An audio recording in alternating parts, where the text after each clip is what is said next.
Hello everyone and welcome back again in a new video. और आज की इस वीडियो में हम सब लोग पढ़ने वाले हैं कुछ बेसिक पाइथन। अभी बेसिक पाइथन क्या होता है? बेसिक पाइथन मतलब आज से हम अपना कोड लिखना स्टार्ट कर देंगे। आज से हम अपना कोड लिखना क्या कर देंगे? स्टार्ट कर देंगे। तो सबसे पहले हम देखते हैं पाइथन में कोड को किस तरीके से लिखा जाता है। पाइथन में कोड को ना कई तरीके से हम लिख सकते हैं।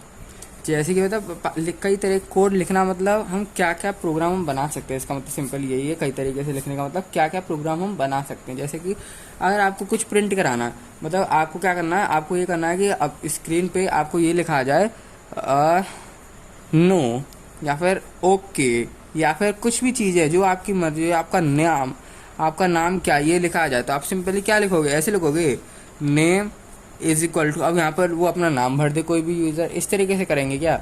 नहीं, इस तरीके से थोड़ी नहीं करेंगे। पाइथन में हम किस तरीके से लिखते हैं इस चीज़ को? ये तो नॉर्मल तरीका हो गया इंग्लिश में लिखने का कि नेम इज इक्वल टू, अब वो जो कोई भी यूज़र होगा, कोई भी बच्चा होगा, कुछ भी हो, कोई भी होगा, वो यहाँ पर अपना नाम लिख देगा। ऐसी तरीके से अगर मैं यहाँ पर क्लास लिखूंगा तो वो अपनी क्लास लिख देगा। पर इन पाइथन हम इस तरीके से नहीं लिख सकते हैं। पाइथन में हम इस तरीके से नहीं लिख सकते हैं। अगर पाइथन में आपको क्या करना है, किसी का नाम प्रिंट कराना है, आपको किसी का नाम प्रिंट कराना है, तो आपको क्या करना पड़ेगा? प्रिंट, अब उस लड़के का क्या नाम है, जैसे कि मैं लिख देता हूँ आयुष। तो अगर आपने इस तरीके से लिखा होगा, इस तरीके से, तो ये क्या, अगर आप इसको रन करोगे, इस प्रोग्राम को रन करोगे, तो रन करने पर जो आउटपुट आएगा, जो भी निकल के आएगा, वो निकल के आएगा हमारा आयुष। क्या निकल के आएगा? आयुष। इसका मतलब ये है सिंपली कि अगर प्रिंट के अंदर, प्रिंट में भी डबल इन्वर्टेड कॉमा के अंदर, ये बात याद रखना, प्रिंट के भी डबल इन्वर्टेड कॉमा के अंदर जो भी चीज़ होगी आपकी, डबल इन्वर्टेड कॉमा के अंदर जो भी आपने लिखा होगा, वो क्या होगा? एज इट इज प्रिंट हो जाता है। वो क्या होता है? As it is, as it is, as it is, as it is print हो जाएगा जो इस डबल इन्वर्टेड कॉमा के अंदर लिखा होगा। जो भी कुछ नहीं डबल इन्वर्टेड कॉमा के अंदर लिखा होगा, एज इट इज प्रिंट हो जाएगा। इसी तरीके से अगर आपको क्या करना है, प्रिंट करवाना है नेम, नेम लिख दो। इसी तरीके से अगर आपको प्रिंट करवाना है क्लास, तो क्लास लिख दो। तो जो भी चीज़ आपको यूज़र को दिखानी है, जो भी चीज़ आपको दिखानी होती है ना, दिखानी होती है यानी प्रिंट का हमें दिखानी है। कभी कभी क्या होता है, हमें वो चीज़ दिखानी नहीं होती, ठीक है, कभी कभी हमें वो चीज़ दिखानी नहीं होती। पर कभी कभी अगर हमें दिखाना है सामने क्या है, तो हमें क्या करना पड़ेगा? उसमें वो डबल इन्वर्टेड कॉमा के अंदर लिखना होगा। प्रिंट के अंदर डबल इन्वर्टेड कॉमा के अंदर लिखना होगा। अब अगर आपने डबल इन्वर्टेड कॉमा नहीं लगाया तो आपकी सिंपली एरर आ जाएगी। एरर मतलब प्रोग्राम नहीं चलेगा, प्रोग्राम नहीं चलेगा। वो बोल देगा ये आपने स्टेटमेंट ही गलत लिखा है, आपने स्टेटमेंट ही गलत लिखा है। तो इसलिए जो भी चीज़ आपको लिखनी है डबल इन्वर्टेड कॉमा के अंदर आनी चाहिए। इसके अलावा अगर आपको क्या करना है, अगर आपको जैसे आपसे बोल दिया पहला प्रोग्राम बनाते हैं, #1 फर्स्ट प्रोग्राम बनाते हैं, आपसे बोला है कि प्रिंट हेलो, हमें आपको प्रिंट कराना है हेलो वर्ल्ड। आपको प्रिंट क्या कराना है?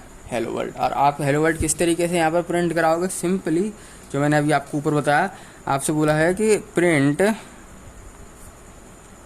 Hello world. आप हेलो वर्ल्ड को प्रिंट कर दो। किस तरीके से प्रिंट करोगे आप सिंपली लिखोगे प्रिंट और डबल इन्वर्टेड कॉमास के अंदर हेलो वर्ल्ड। जैसे ही आप ये लिख दोगे, इसको रन करोगे, जो आपका आउटपुट निकल के आएगा हेलो वर्ल्ड, ठीक है। ये हमारा पहला प्रोग्राम यहाँ पर होता है स्टार्ट। सिंपल सिटी का प्रोग्राम है, सिंपल प्रोग्राम है। अब बढ़ते हैं नेक्स्ट। अब आपको क्या करना है, आपसे बोल दिया कि 2 नंबर दे दिए, आपको क्या दे दिए? 2 नंबर दे दिए। आपसे बोले इन दोनों नंबर का सम कर दो। सम मतलब ऐड कर दो। कोई भी 2 नंबर दे दिए, जैसे कि मान लो आपको 20 दे दिया है और 30 दे दिया। 2 नंबर ये दे रखे हैं आपको, 20 और 30। वो आपसे बोल रहा है कि इनको आप कर दो ऐड, सम कर दो इनका। तो आप किस तरीके से करोगे इनको सम? अब जनरल मैथ की बात करूं तो क्या लिखोगे? 20, 30, 0, 3, 4, 5, 50 आया। इस तरीके से आप करोगे। ये जरूरती है हमारा, लेकिन ये चलता है हमारा मैथ्स में। हमारा ये किस में चलता है? ये चलता ही हमारा मैथ्स में है। मैथ्स के अलावा कहीं और ये प्रोग्राम चला देखा क्या? नहीं। तो अगर आपको 2 नंबर का ऐड करना है किस में? इन पाइथन में। ये तो सारा मैथ का माल था ऊपर वाला। पाइथन में करना है तो सिंपली आपको क्या करना होगा? सीधा आप प्लस नहीं करोगे, सीधा सीधा प्लस नहीं कर सकते हो, नहीं कर पाओगे सीधी सीधी प्लस। तो आप किस तरीके से प्लस करोगे, क्योंकि प्लस तो हमें करना है, तो आप क्या करोगे, एक वेरिएबल डिफाइन करोगे। आप क्या करोगे, एक वेरिएबल डिफाइन करोगे। अब हमारा वेरिएबल क्या होता है भाई, वेरिएबल मतलब जिसमें भी हम कोई दूसरी वैल्यू को स्टोर कराते हैं, जिसमें भी हम कोई दूसरी वैल्यू को, जैसे कि मैं लिखता हूँ a इज इक्वल टू 30। अब इस लाइन का मतलब ये है, a यहाँ पर हमारा क्या है, वेरिएबल है। इस लाइन का सिंपल मतलब ये है, ये जो 30 है ये हमारा a में जा चुका है, ये हमारा 30 जो है a में जा चुका है। अगर मैं क्या करता हूँ, बार बार 30 लिखता हूँ जाता हूँ प्रोग्राम के अंदर, तो क्या होगा, अगर प्रोग्राम बड़ा होगा तो हमें कन्फ्यूजन क्रिएट हो जाएगी, ये 30 किसका था, फिर यहाँ पर 30 ऐड होने के बाद कितना आया, बाद में कितनी वैल्यू बची, तो क्या हो जाता है, लिटिल बिट कन्फ्यूजन जनरेट हो जाती है हमारी। इसलिए हम क्या कहते हैं, वेरिएबल में इसको असाइन कर देते हैं। हमको अब ये याद रहता है कि भाई a में 30 वैल्यू है, a में कितनी है, 30 वैल्यू है असाइंड, ए के अंदर 30 वैल्यू है, 30 वैल्यू हमारा है। तो इसलिए हमें वेरिएबल की यहाँ पर जरूरत आनी पड़ती है, क्योंकि हमें बार बार अगर ऐसे ध्यान नहीं देना, हमें सीधा बस वेरिएबल का इसका नाम लिख दो ए, और हमारे ए जहाँ आप ए लिखोगे वहाँ 30 को वो कंसीडर करेगा, जहाँ आप ए लिखोगे वहाँ क्या कंसीडर करेगा, वहाँ वो 30 को कंसीडर करेगा। अब देखो मेरे को क्या, दो नंबर हैं, a is equal to 20 and b is equal to 30, ठीक है, ये हमारे वेरिएबल्स हैं। अब क्या है, आपको बार बार 20-30 नहीं लिखना, a भी लिखना है, बार बार 20-30 नहीं लिखना, a भी लिखना है। तो किस तरीके से लिखोगे आप, सम, अब सम क्या है, आप कुछ भी मान लो, मैं सम को इज इक्वल टू 0 मान लेता हूँ यहाँ पर फिलहाल, क्योंकि हमें क्या करना पड़ता है, स्टार्टिंग में डिफाइन करना पड़ता है, हमें स्टार्टिंग में क्या करना पड़ता है, डिफाइन करने पड़ते हैं, हमें सारे ही वेरिएबल्स को डिफाइन करना पड़ता है। अगर आपने डिफाइन नहीं किया एस इक्वल टू 0 और आपने ये लिख दिया sum is equal to a plus B, ये लिख दिया, और एस इज इक्वल टू 0 जो है आपने लिखा ही नहीं है, और आपने यहाँ पर प्रिंट करा दिया सब, क्योंकि हमें करना क्या है, कराना क्या है, हमारा जो सेकंड प्रोग्राम है वो है यही कि 2 नंबर को सम करना है हमें। तो अगर आपने ये कर दिया तो वो बोल देगा सिंपली कि सम जो है हमारा ये डिफाइंड ही नहीं है, सम जो है हमारा ये डिफाइंड ही नहीं है, इसलिए हमको ये डिफाइन करना। डिफाइंड मतलब सिंपली इसकी स्टार्टिंग में वैल्यू कितनी थी ये बताओ, जब जाके ये वाली वैल्यू असाइन करना, स्टार्टिंग में, एकदम स्टार्टिंग में इसकी कितनी वैल्यू है पहले मेरे को वो बताओ। प्रोग्राम क्या कहता है, स्टार्टिंग में कितनी वैल्यू है पहले वो बताओ, फिर a प्लस बी की जो वैल्यू आएगी यानी 20 और 30, प्लस मतलब सिंपल जो आप मैथ में देखते हो वो इस सिंपल यही यूज़ होता है, प्लस मतलब प्लस, माइनस मतलब माइनस। तो a प्लस बी करोगे, जो वैल्यू आएगी इसकी यानी 50 तो बाद में असाइन होगी, पहले ये बताओ इसकी स्टार्टिंग वाली वैल्यू कितनी थी, स्टार्टिंग, इसलिए हमने यहाँ कर दिया 0। अब 0 में 50 आएगा तो कितना बचेगा 50, यानी हमारा सम भी कितना आता है 50। अब प्रिंट करा दोगे आप अगर सम को जब, तो आपका क्या आएगा यहाँ पर आउटपुट आएगा हमारा 50, आउटपुट क्या आएगा हमारा 50 निकल के आता है, ठीक है। तो इस तरीके से आप यहाँ पर प्रोग्राम को करते हो, इस तरीके से आप यहाँ पर क्या करते हो, प्रोग्राम को करते। तो ये कुछ बेसिक प्रोग्राम था हमारा इसके अंदर। अब जैसे कि आप, अगर आपको अब क्या करना है, ये तो आपने नंबर खुद चूज़ किए थे, ये नंबर आपने क्या किए थे, खुद चूज़ किए थे, यूज़र ने तो नहीं दिए। यूज़र मतलब जो सामने दे रहा है, आप नहीं कर रहे, आपने तो बस बता दिया कि इसे भाई यहाँ पर नंबर पुट कर दो, तो वो नंबर पुट कर देगा, उसकी मर्जी कौन सा नंबर पुट करे, क्या करे, उसका मर्जी है वो, ठीक है। तो अगर यूज़र से कोई चीज़ लेनी है, यूज़र से कोई चीज़ लेनी है, तो हम क्या करते हैं, जैसे कि एक वेरिएबल सपोज कर लेता हूँ ए ही। अब यूज़र से अगर आपको लेना है तो आपको क्या लिखना पड़ेगा, इंट इनपुट, अब डबल इन्वर्टेड कॉमा स्टार्ट होता है यहाँ से हमारा। अब आपको क्या लेना, आपने ये लिख दिया इंट इनपुट बस। अब यूज़र को पता तो चले भाई वो मुझे देना क्या है, मुझको देना क्या है, इसलिए तो आपको इसके अंदर लिखना है यहाँ पर जो आप चाहते हो। जैसे कि मैं चाहता हूँ यहाँ पर लिख दे भाई एंटर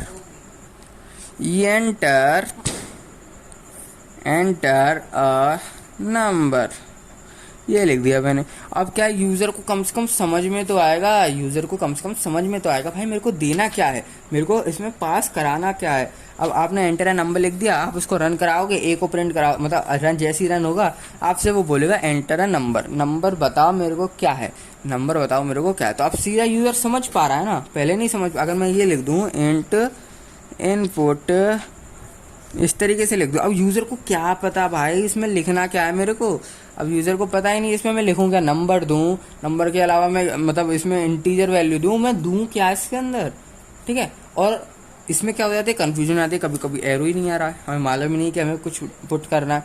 इसलिए आपको क्या करना होता है, डबल इन्वर्टेड कॉमास के अंदर इनपुट में, इनपुट के ब्रैकेट्स में डबल इन्वर्टेड कॉमा के अंदर आपको जो भी स्टेटमेंट, जो भी चीज़ यूज़र से चाहिए, नंबर चाहिए, कौन सा चाहिए, कैसा चाहिए, वो सब आपको यहाँ से डबल इन्वर्टेड कॉमास के अंदर लिखना पड़ता है।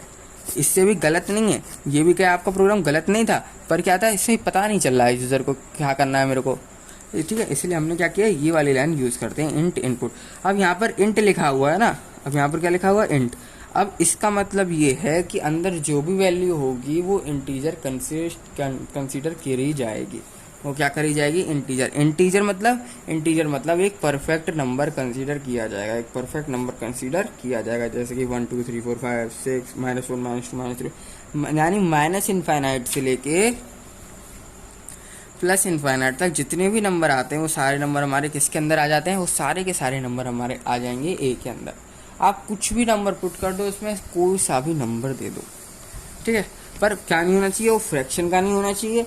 या फिर आपने क्या कर दिया, एक कदम आगे निकल के आप ABCD यानी अल्फ़ाबेट में से कुछ भर रहे हो इसमें, भाई अल्फ़ाबेट क्यों भर रहे हो, इसमें साफ बोला है कि इंटीजर वैल्यू देना है। और ये भी क्या बोला है इस कमांड के अंदर, एंटर अ नंबर, इसलिए तो ये कमांड की जरूरत पड़ती है इनपुट के अंदर। अगर आप एंटर नंबर नहीं लिखते, आप लिख देते एंटर, आपने कमांड तो दिया और डबल इन्वर्टेड कॉमास के अंदर लिखा, उस यूज़र को भी पता चला कि इसमें मुझे कुछ एंटर करना है, पर करना क्या है, नंबर करना है, अल्फ़ाबेट करना है, करना क्या, अगर वो अल्फ़ाबेट कर देगा तो आपने यहाँ इंट लगा रखा है, इंटीजर, इसको इंटीजर कैसे कंसीडर कर लेगा, ABC इंटीजर, यानी ये तो हमारे क्या है, करेक्टर है, इसको इंटीजर मानने लग जाएगा वो, तो यहाँ क्या आ जाएगी, गड़बड़ हो जाएगी, आपको ये एरर आ जाएगा। इसलिए हमें क्या करना, पूरा कमांड देना होता है कि हमें चाहिए क्या, आपने यहाँ इंट लिखा है तो हमें क्या चाहिए, हमें नंबर चाहिए, इंट लिख दिया तो हमें क्या चाहिए, फिर नंबर चाहिए। अगर आपको चाहिए स्ट्रिंग, हम ABCD जो आप अल्फ़ाबेट बोलते हो उसको पाइथन में क्या बोलते हैं, उसको पाइथन में बोलते हैं स्ट्रिंग बोलते हैं। अब आपने क्या किया, A = स्ट्रिंग चाहिए, आपको स्ट्रिंग चाहिए तो क्या आएगा, इनपुट डबल इन्वर्टेड कॉमास। अब आप क्या कर सकते हो, चाहो तो इतना छोड़ दो, A = इनपुट, इतना छोड़ दो, और ये रिजल्ट में भी क्या डिस्प्ले हो जाएगा। पर क्या हो जाएगा, यहाँ पर आपको मालूम, यूज़र को, यानी यूज़र मतलब जो भी सामने बैठा है, जो चीज़ उसको देख रहा है, उसको मालूम ही नहीं पड़ेगा है क्या यहाँ पर, मेरे को कुछ वैल्यू भी असाइन करनी है कि खाली ऐसी स्पेस है कि है क्या यहाँ पर। इसलिए आपको क्या करना होता है, A = इनपुट। अब इसके अंदर लिख दो एंटर ए अल्फ़ाबेट या फिर एंटर स्ट्रिंग। जनरली हम क्या कहते हैं पाइथन के अंदर या फिर किसी भी प्रोग्रामिंग लैंग्वेज के अंदर स्ट्रिंग मानते हैं। ABCD को हम क्या कहते हैं, स्ट्रिंग। ABCD को क्या कहते हैं, हम स्ट्रिंग कहते हैं, ठीक है। तो आप क्या लिखोगे, एंटर स्ट्रिंग, तो वो आपको स्ट्रिंग मांग रहा है, यानी आपसे क्या मांग रहा है, अल्फ़ाबेट मांग रहा है, आपसे क्या बोल रहा है, अल्फ़ाबेट चाहिए अब मेरे को। उसमें क्या था, नंबर मांग रहा था, अगर मैं डिस्प्ले नहीं कराता, यहाँ पर डिस्प्ले नहीं करा रहा हूँ मैं, इंट इनपुट आपने भर दिया, आपने क्या भर दिया यहाँ पर, इंट इनपुट की जगह आपने भर दिया यहाँ पर कोई अल्फ़ाबेट, तो गड़बड़ हो गई, एरर आ गया। और यहाँ पर मैं डिस्प्ले नहीं करा रहा हूँ, इनपुट लिख दिया, आपने नंबर भर दिया तो एरर आ गई। तो इसलिए अंदर लिखने का हमें ज़रूरत होती है, बेसिकली बात यहाँ पर ख़त्म होती है। अगर क्या है, अब मेरे को यूज़र से 2 नंबर लेने हैं और उसको ऐड करना है, ये तो मैं खुद ऐड कर रहा था, खुद नंबर देखे, अब मेरे को यूज़र से लेने हैं, तो क्या करोगे आप, A = नंबर लेना है, तो नंबर लेना है तो क्या आएगा, int input enter a number. अब आपने ये मांग लिया यूज़र से, अब 2 नंबर चाहिए तो एक और मान लेते हैं, ए मान लिया, एक भी मान लेता हूँ मैं, int input enter a second number लिख देता हूँ उसको, सेकंड एनो मतलब नंबर, एंटर सेकंड नंबर। अब इससे क्या होगा, जब ये रन होगा प्रोग्राम तो साफ बोल रहा है भाई 1 नंबर दे दो, और दूसरी बार में बोल रहा है कि भाई दूसरा नंबर दे दो, यानी 2 नंबर हमारा सिंपल यूज़र मांग रहा है। अब 2 नंबर जो भी यूज़र देगा ना, वो कहाँ आ जाएगी वैल्यू, ए में आ जाएगी और बी में आ जाएगी, दोनों वैल्यू कहाँ आ जाएगी, एक वैल्यू आ जाएगी ए में, एक वैल्यू आ जाएगी बी में। यानी अब बार बार उस नंबर को लिखने की जरूरत नहीं है, बार बार इतना लंबा सेंटेंस लिखने की अब जरूरत नहीं रही मेरे को। अब क्या है, ए और बी में मैंने वैल्यू स्टोर करा ली है, ए और बी में मैंने क्या कर ली, वैल्यू को स्टोर कर लिया। अब सम करना है तो क्या करना है, सबसे पहले आपको कोई वेरिएबल यहाँ पर डिफाइन करना हो जिसमें हम तीसरी वैल्यू यूज़ कर सकें। मतलब इन दोनों का सम करूँगा तो वो भी किसी में आना चाहिए, वो भी किसी में क्या होना चाहिए, आना चाहिए। तो इसलिए मैं क्या करूँगा, एक और वेरिएबल यहाँ डिफाइन कर लूँगा, मान लेता हूँ C = 0। मैंने बताया यहाँ पर क्यों से डिफाइन करना पड़ता है, क्योंकि अगर आप बाद में इसको यूज़ करोगे वो बोलेगा कि ये चीज़ तो मेरे को डिफाइन ही नहीं है, मेरे को पहले इसकी स्टार्टिंग की तो वैल्यू बताओ, जब जाके इन दोनों की वैल्यू बताना। मेरे को स्टार्टिंग की नहीं वैल्यू पता है इसमें है क्या, सी में आपने ए बी सी दे रखा हो, सी के अंदर आपने आपने दे रखा हो हैश, इसकी भाई वैल्यू क्या है स्टार्टिंग की, पहले मेरे को वो बताओ। तो इसलिए हम स्टार्टिंग की वैल्यू जीरो इस तरीके से लिख देंगे, जीरो, क्योंकि जीरो में जो भी वैल्यू होगी जीरो में प्लस होगी तो वही वैल्यू आएगी, और हमें वही वैल्यू चाहिए इन दोनों का सम। तो सिंपली आप क्या लिख दोगे, C is equal to A plus B. Then आप C is equal to zero के बाद क्या लिख दो, C is equal to A plus B. अब ए प्लस बी की जो वैल्यू होगी ना, वो वैल्यू इसमें आ जाएगी, ए प्लस बी की वैल्यू कहाँ आ जाएगी, सी के अंदर आ जाएगी। आप सिंपली प्रिंट करा लो, आप सिंपली सी को प्रिंट कराओगे, आपका इन दोनों का सम यहाँ पर प्रिंट हो जाएगा, आपका इन दोनों का सम क्या हो जाएगा, प्रिंट हो जाएगा। याद रखना जो भी आपकी राइट हैंड साइड में वैल्यू होगी वो लेफ्ट हैंड साइड में असाइन हो जाती है, राइट हैंड साइड की वैल्यू लेफ्ट हैंड साइड में क्या हो जाती है, असाइन हो जाती है, राइट साइड की वैल्यू लेफ्ट साइड में असाइन हो जाती है। ये होता है हमारा एडिशन का प्रोग्राम यहाँ पर खत्म। ठीक है, कोई सा ही प्रोग्राम कर सकते हो। यूजर से किस तरीके से लेना है वो मैंने आपको बता दिया, स्ट्रिंग टाइप लेनी है यानी अल्फाबेट लेना है तो किस तरीके से लेना है, नंबर लेना है तो आपको किस तरीके से आपको लेना है नंबर, वो भी मैंने आपको बता दिया।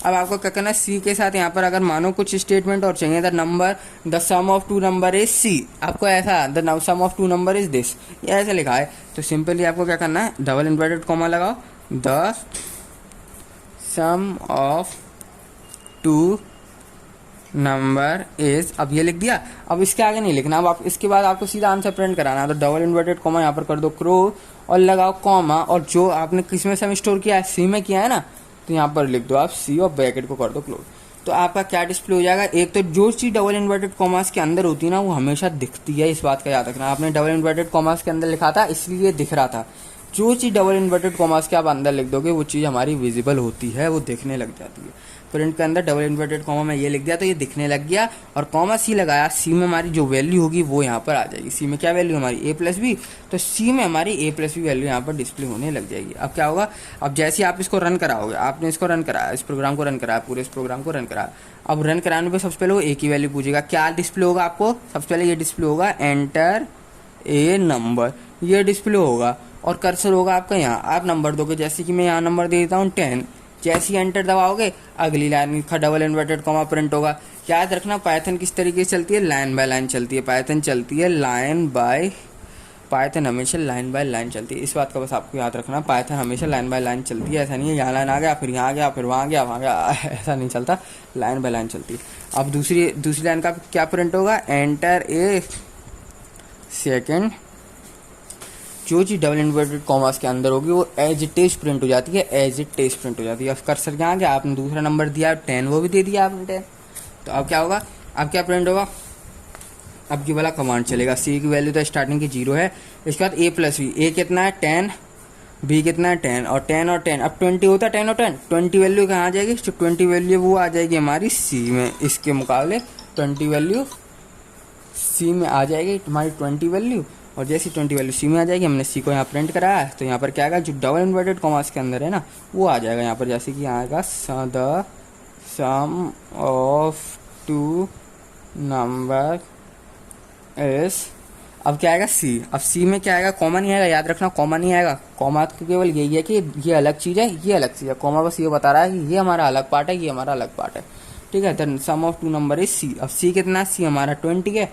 तो यहाँ आ जाएगा 20, तो ये चीज़ आपकी यहाँ पर डिस्प्ले हो जाएगी, सम ऑफ टू नंबर इज 20, तो ये चीज़ आपको यहाँ पर दिखेगी जैसे आप प्रोग्राम को करोगे रन। तो इस वीडियो में इतना ही, मिलते हैं आप सभी लोगों को नेक्स्ट वीडियो में। इसमें सम कैसे करना है ये बता दिया, इसमें यूज़र से किस तरीके से प्रोग्राम लेने मैंने आपको ये बता दिया, और ये बता दिया, तो मिलते हैं आपसे नेक्स्ट वीडियो में।